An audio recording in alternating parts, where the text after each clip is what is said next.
Benin. Si Joey Benin, siya yung composer ng Forevermore. Original member siya ng Side A for many years. Nakasama ko rin siya for many years. And pinagbawalan na niya si Joey para kumanta ng Forevermore. So maraming nag-react, naging viral, maraming nag-aaway, sila nag-aaway. Hindi naman kami sumasali. Tapos a few days ago, nag-issue na after the reactions, even siguro, ewan ko, siguro nag-react na si Joey G and the other.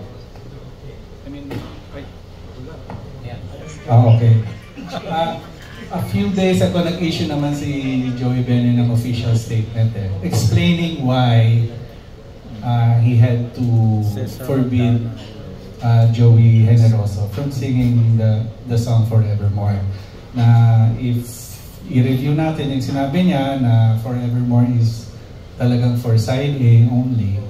And he can only sing it kung kasama siya sa Side A. Since hindi na siya kasama sa Side A, I think it's fair na wag na niyang kantahin. Kasi nagkakaroon ng, naranasan namin to nung umalis si Joey kasi nagbuo siya ng grupo niya. Even during the time na nag-exist pa kami. So pinagsabay niya. Tapos, strangely, well for me and siguro for others, kinakanta pa rin niya yung playlist namin nagkakapareho So parang iniisip ko, nag-solo ka na I mean, gustong mag-solo. Bakit uulitin yung ginagawa with Side A? So parang sa akin hindi nagko-connected. So nagiging confusing, parang nagiging dalawa yung Side A. Tapos every time lalabas siya, lagi mayroong caption na formerly of Side A. And it keeps happening many times. So pinapabayaan lang namin.